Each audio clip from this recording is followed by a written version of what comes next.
Hello, everyone. Welcome to MGFA's webinar, What's New in MG Research, update on the development of Batoclimab.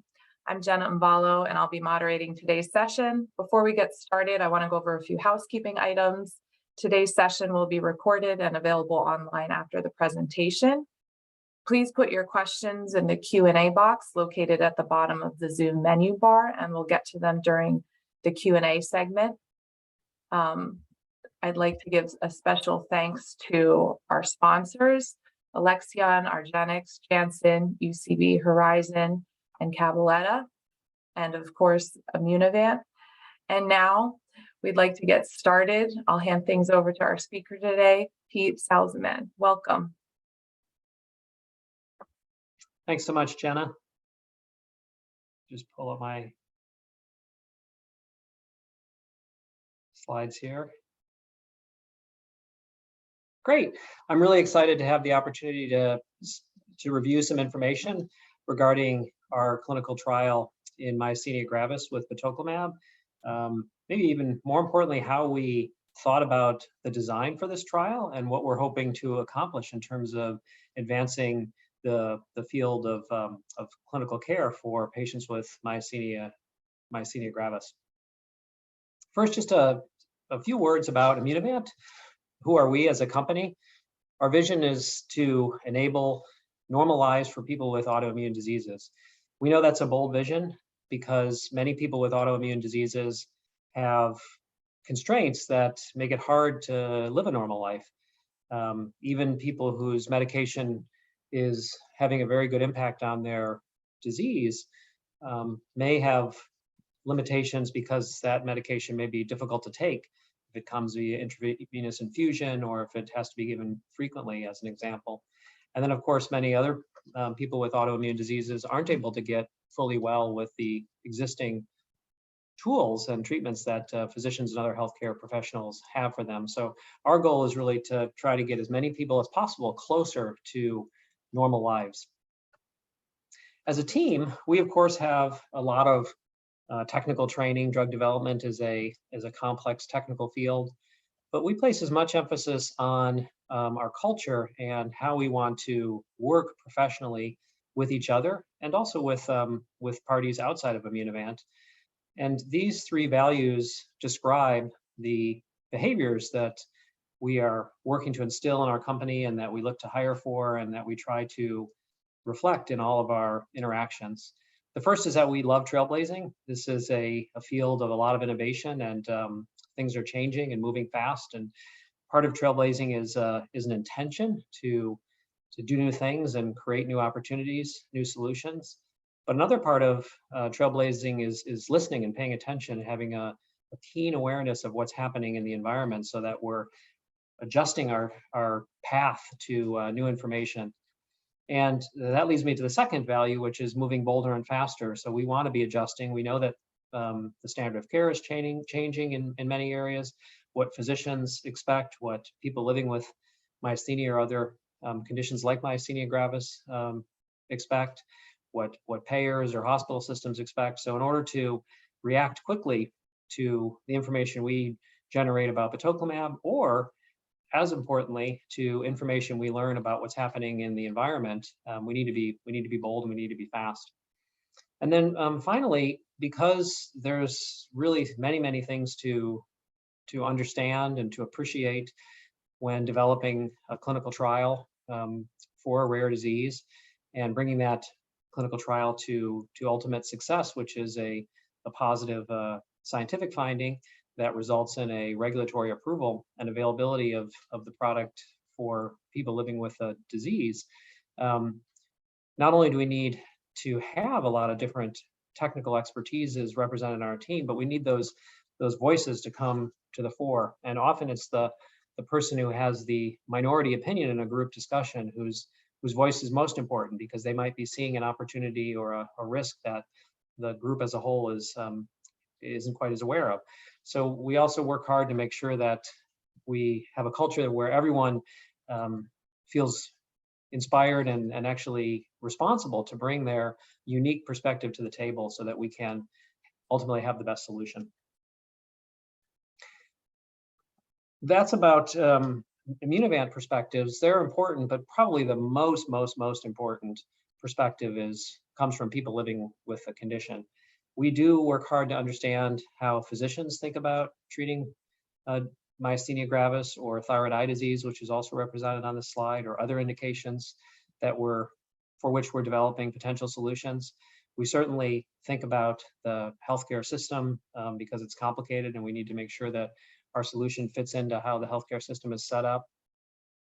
But none of those things are as important as the perspective that we gain from speaking directly to people living with the condition. They're the ones who really understand how the disease impacts them as a person. And because those experiences are often unique, you need to talk to a lot of people. There's not just one experience, there's many experiences.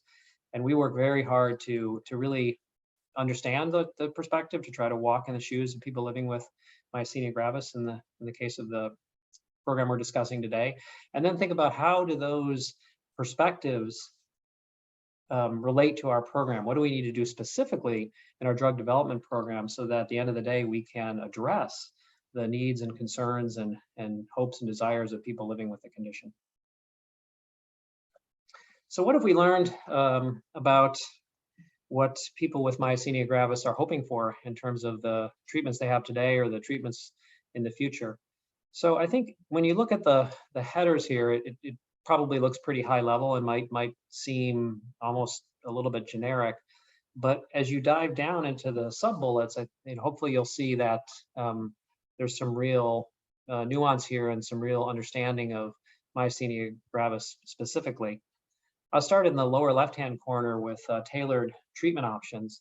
You'll see when I get to our phase 3 development program that we're testing several different doses.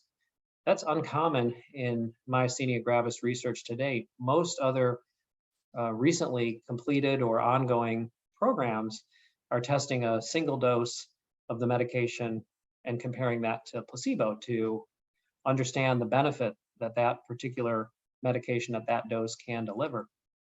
But one of the things we learned when speaking to people who have myasthenia gravis is that maybe more so than many other conditions, the symptoms of myasthenia gravis really wax and wane. They can be a little bit worse or sometimes a lot worse. Then they can be all of a sudden a little bit better or a lot better.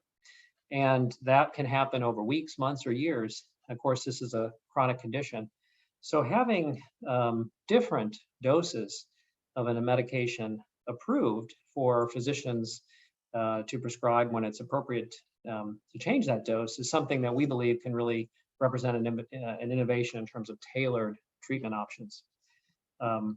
Another element is reliable treatment options. So this is something that we also find to be very important because myasthenia gravis can not only wax and wane, but sometimes when the symptoms get worse, they can get much worse. A flare can be very significant. Because of that fact, we have incorporated certain elements into our myasthenia phase 3 program to demonstrate the ability of batoclimab to provide sort of steady long-term efficacy. So not just to be reliable initially, but to be reliable over time. And that was something that we heard loud and clear from people living with myasthenia.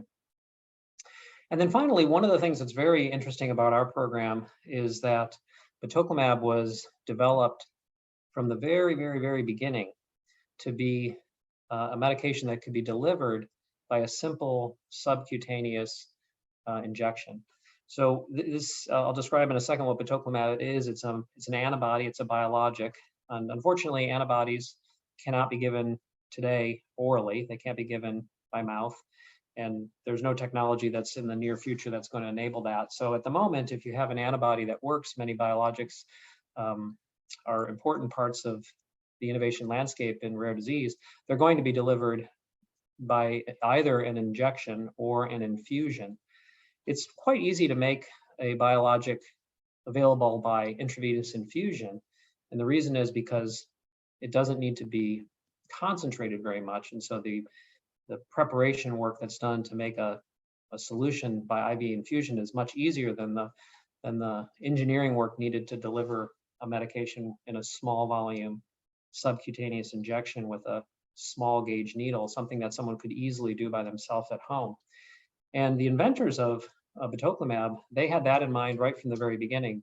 The simple route of administration, the desire to not have the medical treatment be so overwhelmingly medical. That's something that would be relatively simple to quickly integrate into one's life.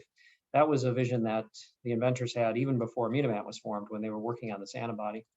And that led them to do some things differently in the very, very early design of this antibody than is commonly done. So normally you don't try to make an antibody into a subcutaneous preparation until much later, and your degrees of freedom are a lot less then. So early on, the inventors spent a lot of time ensuring that batoclimab would be able to be delivered by simple subcutaneous injection. That was, and they did that because of talking to people with the condition and understanding that that would be important for a lot of folks. So those are just some examples of some of the ways that we try to incorporate what we learn from people with myasthenia into batoclimab itself as a product or into our clinical trial. So what is batoclimab? I mentioned this already. It's a monoclonal antibody. That is a pretty advanced technology, but it's relatively common. There are many monoclonal antibodies that have been approved for a variety of conditions. So there's sort of a development platform that's available globally to make antibodies. It's still complex work, but it's a relatively proven set of steps that need to be undertaken to bring a monoclonal antibody to market. And batoclimab, this monoclonal antibody that we're developing, binds to a receptor called the FC receptor, which is the neonatal receptor. It gets its name because the FC receptor was originally understood to be the receptor that transfers antibodies from mom to fetus during pregnancy. But it also plays a role in non-pregnant women and men, which I'll get to in a moment. So very, very quickly and at a high level, our immune system is made up of many, many, many components. Most of those components are cellular, meaning they're different immune cells, white blood cells, many of you may have heard of. And there are many different types of white blood cells, B cells, T cells, neutrophils.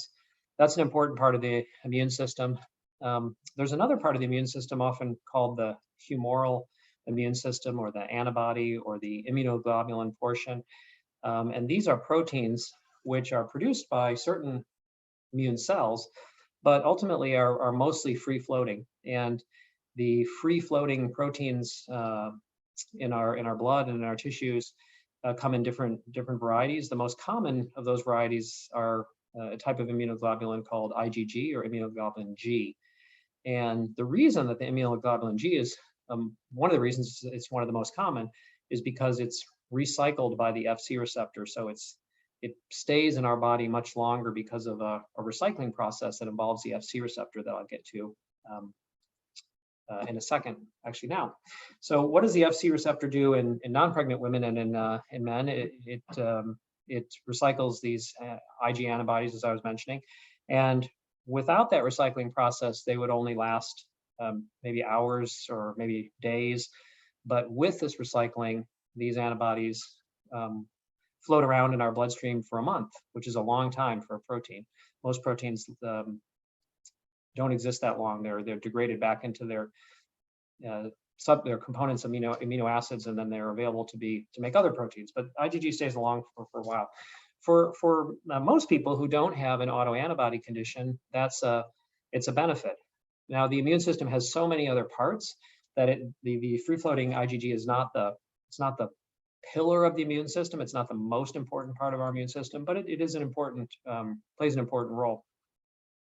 Unfortunately, for people with autoantibody conditions, in addition to those helpful free-floating antibodies, they also have harmful free-floating antibodies that are binding to proteins on their own cells. So not recognizing a foreign protein like a bacteria or a virus, but rather binding to a receptor or a cell that's part of themselves. And that's why it's called an autoantibody.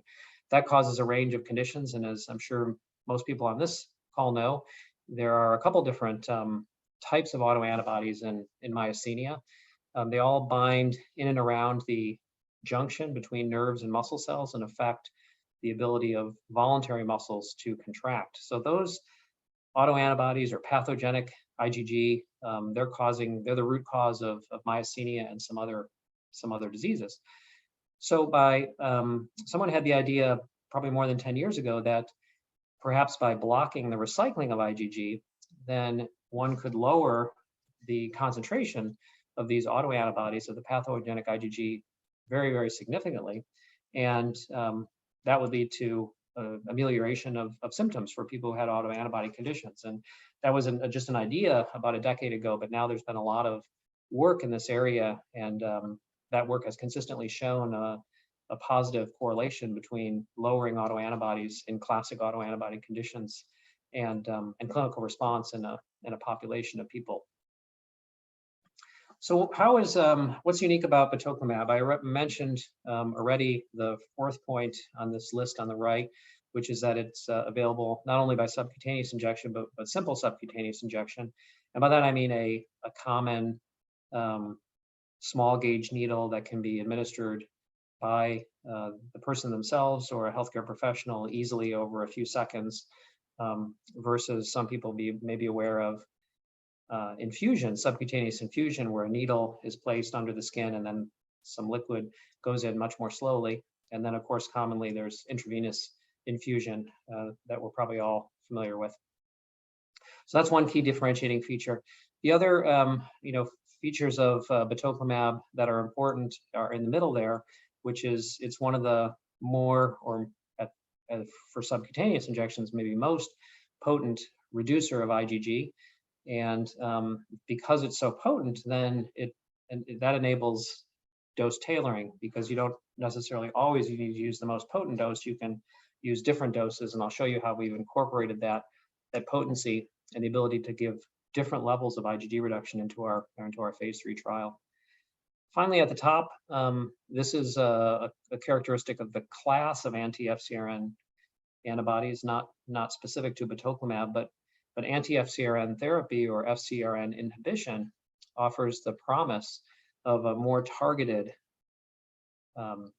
immunomodulation than many of the older broad spectrum immunosuppressants. So a lot of older drugs like azathioprine or mycophenolate or steroids, they suppress many different elements of the immune system. So you're knocking down cellular immunity, you're knocking down humoral immunity, and sort of indiscriminately reducing the immune system's ability to do its job. And that's, again, helpful if you have an autoimmune condition, but it's a pretty broad-based reduction in your immune system's effectiveness. Something like FcRn inhibition offers the promise of more targeted approach. As I mentioned, you're just reducing free-floating IgG, but not having an impact on all the various cells, which can then still do their job. So there's potentially a much better balance there in terms of risk and reward. Just very briefly, we are working on different diseases where we see that autoantibodies can play a role, and I'm really just primarily speaking about myasthenia gravis today, but we do have announced programs in thyroid eye disease and warm autoimmune hemolytic anemia. These conditions are very different clinically, but they're very similar at the sort of molecular level. So each of them has an autoantibody, but in the case of these three diseases, the autoantibody is binding to a very different protein, and therefore the disease manifestations are very different because the target of the autoantibody is very different. Okay, so I'm going to speak mostly about our phase 3 program today, which is just getting started. I think it's a really interesting design, unique within the field of myasthenia, and I want to talk a little bit more about how we came to develop this particular program for our phase 3 pivotal program. But really briefly, we did do a small phase 2 program. This was primarily to extend our knowledge of the safety and tolerability of batoclimab. We had also done a phase 1 trial, and I'll show you some data from that. But whereas the phase 1 trial was done in healthy volunteers, this phase 2 trial was conducted in people with myasthenia. And you can see on the left sort of the entry criteria, which are similar to other trials. Because this was such a small trial, we only included people who were AChR antibody positive. However, our pivotal trial, which I'll get to in a moment, is broader. It includes both AChR antibody positive or classic seropositive, as well as seronegative, which can also mean people who have an antibody to MuSK or LRP. So the pivotal program has a broader set of inclusion from an antibody status standpoint. But this one was done as a small study, just in a little bit narrower group of AChR antibody positive. The actual experiment was short. It was only 6 weeks, testing 2 different doses and placebo. And then there was an open label period where everyone, whether they started on a high dose, anchor dose, or placebo, then received an every other week dose. And that allowed us to get some more information on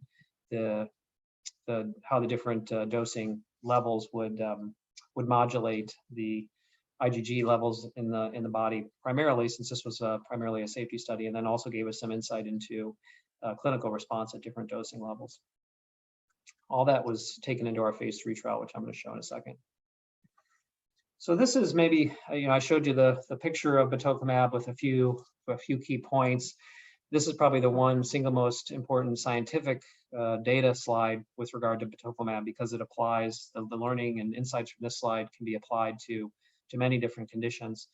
This is data from our healthy volunteer phase 1 study, where people received weekly doses of batoclimab at 2 different dose levels, 340 milligrams subcutaneously delivered and 680 milligrams subcutaneously delivered. You can see the difference in reduction of IgG, total IgG, that's what's being shown here. The placebo group didn't change, that's the group in gray. There was some mild variation, which is just due to the assay not being completely the same test to test. But I think you see a convincing lowering of IgG by both batoclimab doses, with the higher dose reducing IgG more. The light blue or blue line is, in this study, reduced IgG a little bit more than 60%. We've studied that same dose in patients with thyroid eye disease, with patients with myasthenia gravis, and we see the same or slightly higher reduction in IgG. So that dose gives a reduction in 60 to 65%, which is typical of most of the FcRn inhibitors that are being tested at the dose that they're being tested at in later phase trials, where the company needs to kind of pick a dose. The purple dose, the higher dose of 680 milligrams, that delivered a reduction closer to 80%. In this phase 1 trial, it was 78%. In some other trials where it was dosed a little bit longer, it was more like 80%. But whether 78 or 80, it's clearly more than the 60 to 65 that the 340 milligram dose delivers, and that puts us in a position to be able to test this concept of tailoring the dose to what people need.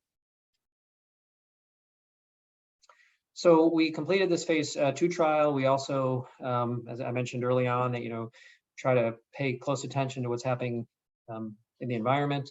We saw other trials with other anti-FcRns deliver information that was also helpful to us. They published in designing our phase 3 trial. But probably, again, the most important thing that what we did that was unique or specific to batoclimab's development program was spoke to a lot of people with the condition and spoke to a lot of people who take care of people with myasthenia gravis. And what we learned a lot of things. This doesn't describe all of the things we learned, but it kind of maybe 2 or 3 of the most important things we learned. So the first thing we learned was myasthenia is clearly not a linear disease. I already said it kind of waxes and wanes. You all know that. So the disease course is maybe better, more circular than linear, but a clinical trial is going to be linear with a beginning, middle, and end. So I'm going to kind of go in that direction. And what we learned is when people are thinking about joining a clinical trial or changing their medication, because the medication or medications that they're on today aren't providing enough benefit, or they're having side effects, and so they're thinking about changing. Those decisions are not taken lightly, because this is a chronic condition and there's not that many treatment options, and particularly some of the older treatment options work slowly. So you really need to think hard before making a change. That's what we heard from people with MG and from their physicians. So by the time a change is made, often people are pretty symptomatic. They've been considering making a change for a while, and during that period of time, often their symptoms have gotten a little worse. So when they first changed medication, one of the things that we heard most desired was to get symptoms under control as quickly as possible, because it could be 2, 3, 4, 5 months of slightly worsening symptoms by the time that new therapy is initiated, or by the time someone joins a trial. So in the short term, there was a desire to get symptoms under control quickly. So in order to test batoclimab's ability to be as fast as possible and deliver as much symptom improvement as possible, we have included our high dose in the upfront period, or the initial period, or the induction period. We use different names for that period one, but we've included a high dose in the induction period, in addition to sort of our standard or anchor dose. And that'll give us the ability to understand, does the higher dose matter? Does it lead to faster improvement? Does it lead to deeper improvement? And you'll see in a moment that period, that's a sort of a standard 12-week or 3-month period.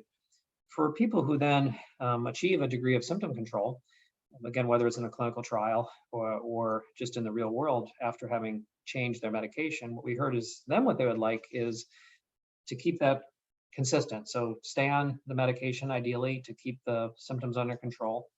And over time, have a chance to maybe drop the dose a little bit. So particularly if they started at a higher dose to get symptoms under control quickly, at a certain point when they're feeling better, they're asking their physician, hey, would it be possible for me to lower the dose a little bit, just to reduce side effects, even if there are no side effects, reduce the potential for side effects by having just a little bit lower dose that yields the same efficacy. And that's something that's this idea of starting a little bit stronger and then titrating down over time. That concept resonated with a lot of physicians and a lot of people with MG. The vast majority of medications today haven't been studied in that way. So a physician could make modifications in dose, but he or she wouldn't be doing that with a strong foundation of data. And so our trial is designed to deliver data on that point. Can the dose be reduced and the efficacy maintained, or the side effects improved, to give people with MG and their healthcare professional a data-based set of information to make decisions. And then finally, if people have been doing well for a while and they've been on a medication, it's working for them, they're tolerating it, the benefit is good. I said at the beginning, MG unfortunately waxes and wanes, so sometimes even after having done well for a while, then the disease might get a little worse. And in that setting, physicians would love to have an opportunity, again, in a data-driven way, to raise the dose a little bit. If the medication is working, maybe the person just needs a little bit more of that same medication for a period of time. Because most medications haven't been tested in that way, if a physician were to do that with the medications that are available today, they wouldn't be able to do that with data. And for medications that are branded and have an insurer that's watching over the dosages and the frequency, they may prevent that increase. Of course, steroids are often used like this, and steroids are inexpensive financially, but can be very expensive from a side effect burden standpoint. And there, I think the impact is consistent enough that people know that if their symptoms are worse and they increase their steroids, they're likely to get a little better. The problem then is you got to wean the steroids, and you don't want to be on a high dose steroid for a long period of time. So I don't think the concept is new, but it's new for the more modern therapies, and there aren't other anti-FcRn trials that have this component that we're aware of. So with all that in mind, we have basically 3 phases to this trial, again, designed with uniquely. It's most modern MG trials, myasthenia trials, meaning trials that have been begun and completed over the last 5 years, have tested a single medication dose versus placebo. So there just was a treatment phase and then a long-term extension. And usually the long-term extension is the same as the treatment phase, it's just that the placebo is gone. So people who are on placebo then move to the treatment arm. We have a different approach where in the first period, we have a higher dose. In the second period, we have a lower dose. And then in the third period, we have an opportunity for rescue. And then throughout, we have the anchor dose. So the anchor dose, that's common to all the trials, but it's this higher dose up front and the lower dose option in the maintenance phase, it's different. And what that looks like, if you were to look up the trial, on clinicaltrials.gov or something like that, you'd see some of this information. each of these phases, the first 2 phases is 12 weeks. That's sort of standard from a regulatory standpoint. And the actual dosages are shown here. The 340 milligram dose weekly, that's what I've been referring to as our anchor dose or our standard dose. In the first phase, there's this higher dose of 680 milligrams. I showed you how that one led to a deeper reduction in IgG. So we'll see how that plays out. There's a lot of data in myasthenia from larger trials that have been done with other FcRn inhibitors that have shown a correlation between the degree of IgG reduction and the level of improvement clinically. So we're taking advantage of that information that's available in the in the scientific community to design our trial to demonstrate that for batoclimab, when it delivers deeper IgG reduction, that we can deliver either faster or deeper clinical resolution. So we'll see how that plays out. And then in phase 2, you have the lower dose that we're testing is 340 milligrams every other week. So this keeps it really simple. If this works, it'll be very simple in the post-marketing, post-approval phase, because you'd have your dose that you're taking weekly, and then you just drop every other week. So you don't have to switch to a different device or anything like that. You just space out the medication from weekly to every other week. So we'll see how that every other week performs compared to the sort of standard weekly dose. Who can join the trial? We're just starting this trial that we're really excited about. It's a large global trial, and it has many, like these trials have many different inclusion and exclusion criteria, and ultimately, of course, you need to speak with someone who's been trained as an investigator, and they can run through more details than this. But I think it's important to have just kind of a general idea of who would be eligible to enroll in this trial. So a broad range of MGFA severity from class 2 to class 4A, and the baseline MG-ADL needs to be more than 5. There's if current therapies are working, then of course you wouldn't be thinking about a trial. So there's some inadequate response to current therapies. Those current therapies need to be stable for a certain amount of time, and because they're all sort of unique, those vary a little bit from medication to medication in terms of what defines stability. But that's all in the protocol. And then, as I mentioned earlier, in addition to people who have AChR positive, myasthenia gravis, MuSK positive, or CR negative with evidence of MG, other evidence of MG can be included in the trial. So in summary, I think FcRn inhibition, blocking this receptor, is really an interesting area. I've talked today about myasthenia gravis, but there are trials that have been published either by Immunovant or other companies developing an FcRn inhibitor in many different indications. And so there's really a lot of different opportunities for people with autoantibody conditions to benefit from this new innovation in blocking the Fc receptor.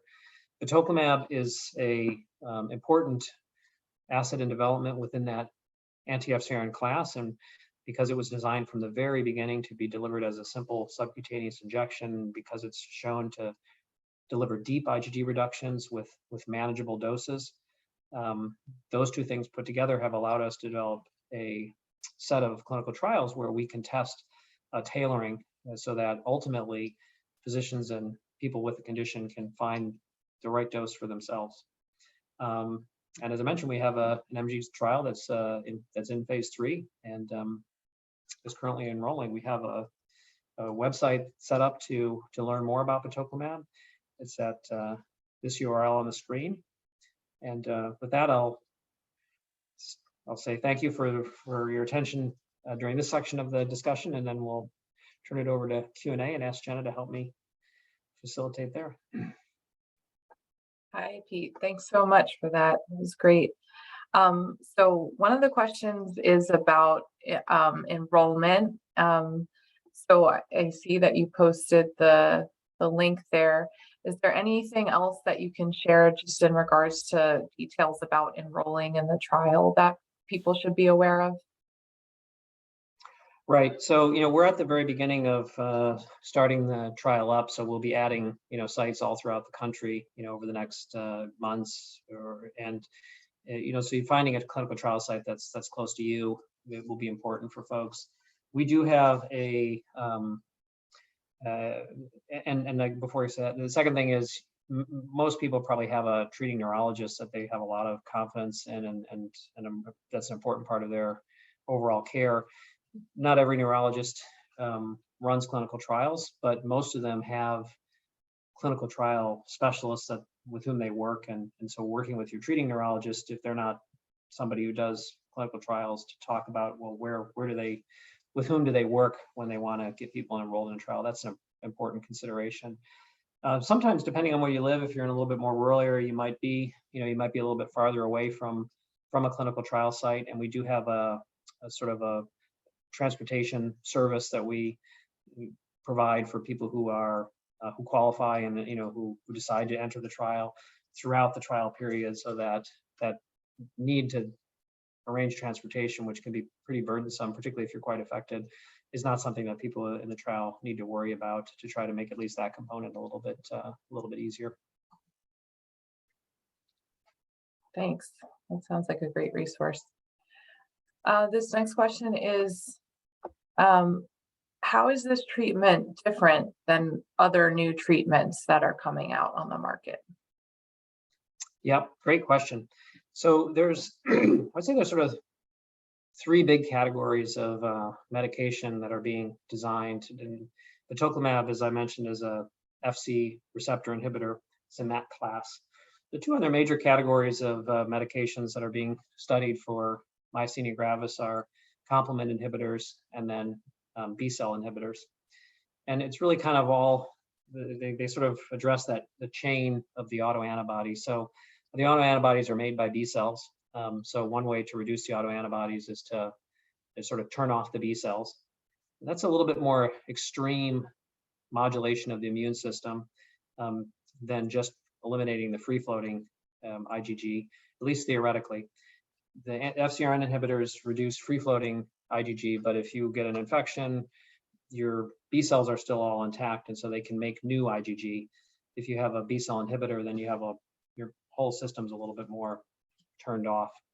Then the other group of inhibitors are complement inhibitors. There's complement inhibitors that are approved, and the way that complement inhibitors work is the antibodies, autoantibodies, part of the way they do their damage is by activating complement, and so that's another good approach for treating myasthenia. The approved complement inhibitors have some well-described and serious safety considerations that are in the package labels, and so that's an important consideration. The particular types of infections that have shown up with complement inhibitors are sort of theoretically much less likely with FcRn inhibitors and haven't been described to date across any of the assets. So I think FcRn as a class is sort of unique between the B cell inhibitors and the complementary inhibitors, kind of halfway in between, and maybe just in the right spot. The data across all the various assets shows that FcRn inhibition is fast. So whereas many of the older therapies may take 6 months, 12 months, sometimes physicians encourage people even to wait 18 months before they give up on an older medication. If it still hasn't worked at 12 months, well, maybe it'll work at 13 months. What you're seeing with FcRn inhibitors is within 2 or 3 weeks, people are seeing an improvement. The group that's treated in a blinded way versus placebo is already doing better just a couple weeks in. And certainly they work so fast that probably if you're not getting a benefit by 12 weeks, then you may not be somebody who would benefit. So having that ability to get an answer quickly, and for most people where FcRn inhibitors will work, to be able to be better quickly, that's a huge advantage of the class.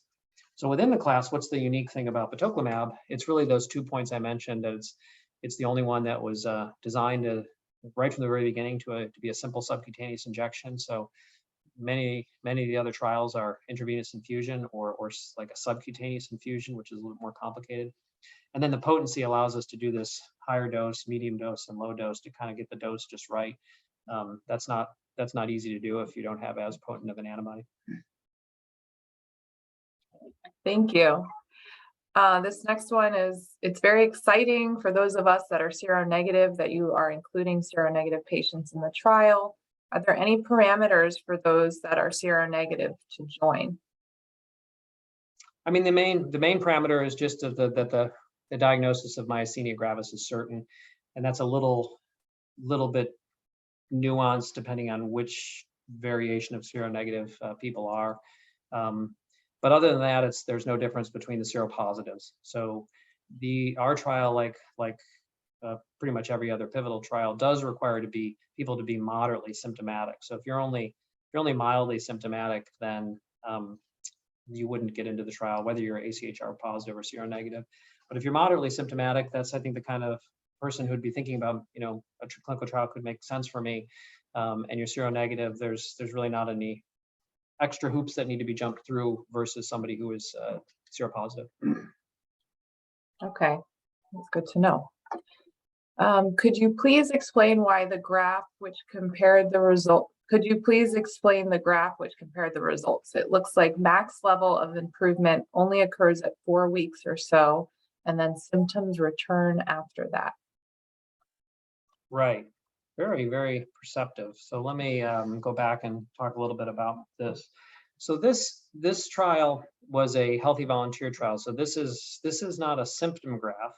This is a graph of the level of IgG in the body. So you start out at 100%, and you see in the dark purple, you get down to -80. So you have an 80% reduction in your IgG.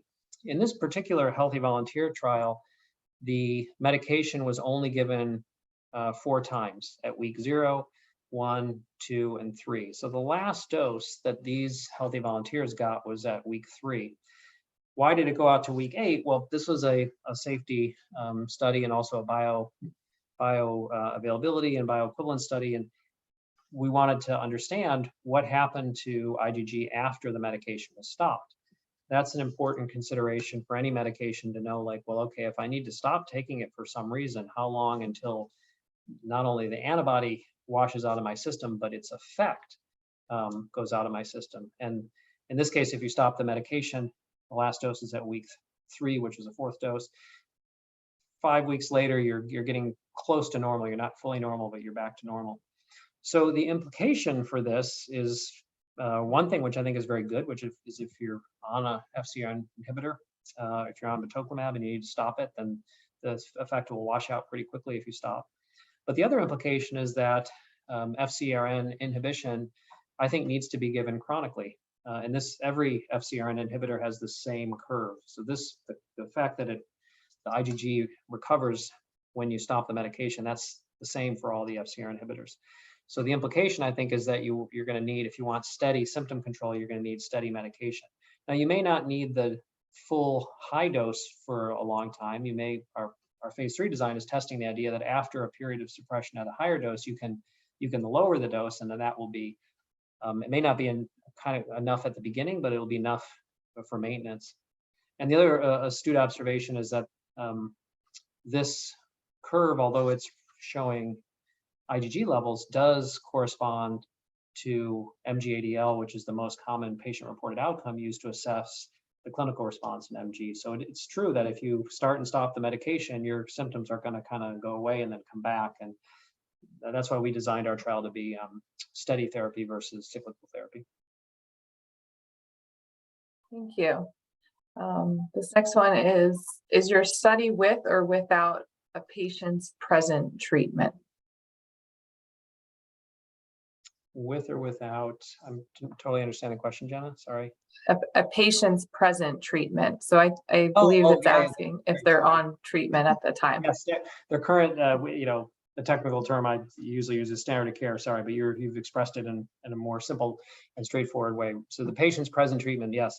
So there are only a few medications that can't be given simultaneous with this investigational therapy. So rituximab, which is a B-cell therapy, because it's also a monoclonal antibody and it's affecting B cells. There are several different ways where rituximab would interact with batoclimab, and therefore those two therapies can't be given together.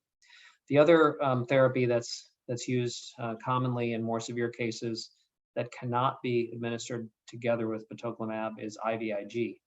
IVIG in some ways works similar to anti-FcRn by overwhelming the Fc receptor and then blocking recycling just by overwhelming it with Ig from, that's in the IVIG. So IVIG can't be used together. Other medications, though, can be used as long as they're stable and as long as the doses are not too extreme. Azathioprine, mycophenolate, prednisone, all those kinds of medications have a certain ban, and as long as they're stable and the dose isn't too high, those can be used. Actually, if a person enters the trial with one of those medications, they need to stay on it throughout the trial so that that's not an extra variable which would complicate the results. Thank you. This next one is, are all IgG subclasses reduced to the same degree? Great question. So there's 4 IgG subclasses: IgG 1, 2, 3, and 4. And the MuSK antibody is often an IgG4. And IgG4 is a subclass which is often a little bit more difficult to reduce with any IgG reducing therapy. I don't have that in this slide deck, but we do have some other slides that show batoclimab's impact on the 4 different subclasses, because that's something we've looked at, and it's pretty uniform. The IgG4 reduction is a little bit less than the IgG 1, 2, and 3, but relative to other FcRn inhibitors, the IgG4 reduction is strong. So IgG 1, 2, and 3 are pretty similar. IgG4 is a little bit less, but relative to IgG1, but strong relative to other FcRn inhibitors. This next one is, what are the side effects observed in the phase 2 trial? That's a really good question.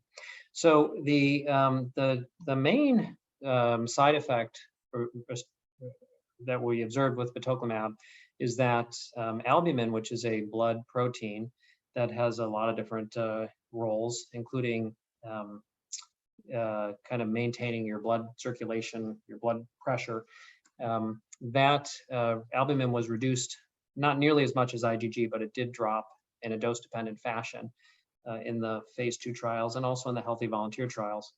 Why did that happen? Albumin is a protein that is also recycled by the Fc receptor.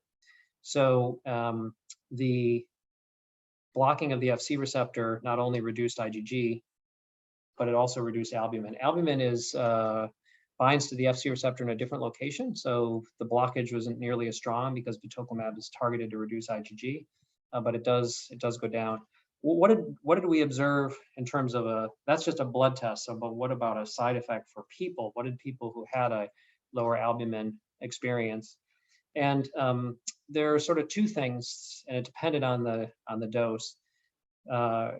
For people who are on the 340 milligram dose for up to 12 weeks, which we had in a thyroid eye disease program, a longer period of treatment, the 340 milligram group, they didn't have any secondary effects of the lower albumin. So their albumin went down to the lower limit of normal, but they didn't have any other sort of experience or tangible clinical symptom that correlated with the lower albumin.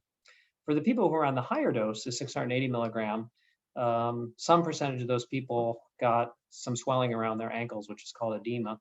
And that's consistent with one of the things that albumin does, which is to keep the fluid in your blood vessels. That edema wasn't severe enough for anybody to stop the trial. So the people who were in the trial that experienced that, they didn't stop. And in many cases, it got a little bit better as treatment went on, as the body adjusted. In some cases, it kind of stayed where it was, and didn't have any other effects on the circulatory system or anything like that, but it did cause that swelling in some percentage of people. And that's part of the reason that we're using the 680 milligram dose for a short period of time in that first 12 weeks, where you may get a little bit of swelling around the ankles, but if the trade-off is that you get much faster or deeper resolution of other symptoms, then that could be a trade-off that some people would make. Other people would say, I'd rather have the 340 milligram dose, which wasn't associated with that. Then the second thing is that albumin is also associated with cholesterol metabolism. So people who, when albumin goes down, the cholesterol goes up. And we did see dose-dependent increases in cholesterol, primarily at the higher doses. So that is also something which is expected to happen in the 12-week period in particular. We have since done another trial, which I didn't show here, but if you go onto our website or some of our previous publications, you'll see that for people who did have a change in their cholesterol with the highest dose, the 680 milligram dose, that was completely reversed in a small study of healthy volunteers with atorvastatin, which is a common cholesterol medication. For most people, if they experience a change in LDL, it'll be during the initial period when they're at a higher dose, and short-term changes in LDL don't require therapy, except for people who have pre-existing cardiovascular disease, and those people would be excluded. So for most people, it won't. It'll be a artifact of their labs in the early part of the test, but it'll be something of the trial, but something that'll be monitored. Thank you.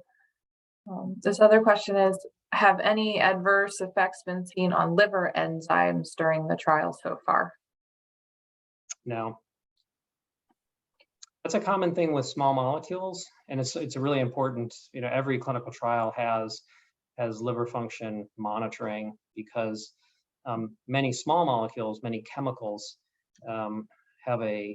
they're cleared by the liver, so they're converted into some other chemical and then excreted either in the GI system or ultimately from the kidney after a modification in the liver. So the liver has a really important filtering system for various things, including medications, oral medications, which are chemicals and small molecules. Antibodies aren't cleared in the liver, and so it's not that common to have antibodies have cause a liver problem. Most antibodies don't do that, whereas some percentage of small molecules have that issue. But monitoring for liver function test abnormalities is deeply ingrained in all clinical trials, and it's not something we've seen as an abnormality with batoclimab. Thank you. So we've got one more question. Why are LDL levels exclusionary for the phase 3 trial, and what is the cutoff level? Right, great question. So because, as I mentioned, with the albumin going down in a certain percentage of people, and therefore the LDL going up in a certain percentage of people, we wanted to set a kind of an upper limit so that someone who comes in with untreated hypercholesterolemia doesn't then have the problem exacerbated.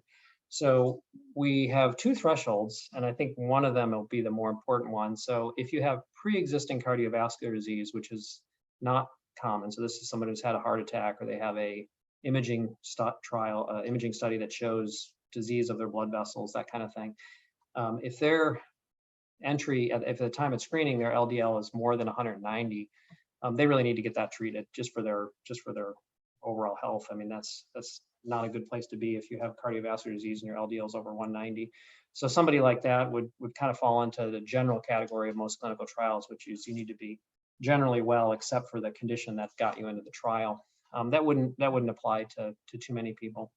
The other group that's excluded is somebody who's otherwise healthy, but their LDL is over 160. That's pretty high, and depending on which guidelines you follow, depending on your age, gender, someone who has a LDL of 160 probably should be treated anyway. So if someone has an LDL over 160 and they're not treated, then again, that person's their baseline hypercholesterolemia, they need to get that taken care of before they come into the trial. For somebody who had a history of hypercholesterolemia, and most people with myasthenia are pretty carefully treated for their general well-being. So if they have hypercholesterolemia, it's probably been noted and they're probably treated. So if somebody's taking a statin, which is common, and their LDL is not over 160, they can enter the trial. So being on a statin is not exclusionary. And in fact, we didn't have in our phase 2 trial, we didn't have that as a inclusion or exclusion because it wasn't known that this was going to happen. But we had a few people who joined the trial who were on a statin just as one of their other meds. And in a small cohort of people who started either the MG trial phase 2 or the thyroid eye disease phase 2 on a statin, their LDL didn't actually change. So they stayed where they were. So the statin seemed to manage whatever changes batoclimab might have otherwise caused. So I don't think the LDL exclusion criteria will apply to too many people, but for those who do have uncontrolled hypercholesterolemia, they need to get that addressed before at least before being considered for this trial. Thank you. We actually had one more question come in, and so it was, what will the actual treatment timing be? Your trial shows 2 weeks. In terms of duration or frequency, can you tell from the question, Jenna? Well, I'll address both of them. So in terms of the trial, there's a 12 weeks, and then the second period is 12 weeks. And then a long-term extension is 52 weeks, or probably ultimately longer, assuming that the trial's positive and we're moving towards registration, so that people who are doing well, can stay on the therapy. So this induction period is 3 months. Then the maintenance period is 3 months. During those period of time, medication is randomly assigned. People are assigned to different doses, and that's kind of the experimental portion of the design. And then after the experimental portion, there's a long-term extension, which will, it's initially set up for a year, but will be extended if that's appropriate. During the various periods, so during period 1, treatment is weekly. During period 2, the medication is given weekly or every other week, but in order to keep this as experimental design blinded so that nobody knows what they're on, the people who are assigned to every other week dosing, they'll get a placebo in the alternate weeks. So everybody gets a weekly treatment. Just for some people, it's half placebo. And then in the long-term extension, it could be weekly or every other week, because at that point, the blind doesn't need to be maintained at the same level. If this all works and the every other week dose is shown to be a meaningful solution for patients with myasthenia, then of course, outside of the trial setting, if every other week worked for you, you would just take it every other week. But in this trial, it's basically weekly. Did I get that? Did that answer the question, John? Yeah, I believe so. Thank you. Well, this concludes today's webinar. Pete, thank you so much for joining us. Thank you so much for this information. Thank you, everybody, for joining the webinar as well. Please be on the lookout for more postings, and have a great rest of your day. Thanks, John. I appreciate the invitation. Thanks. Bye. Bye.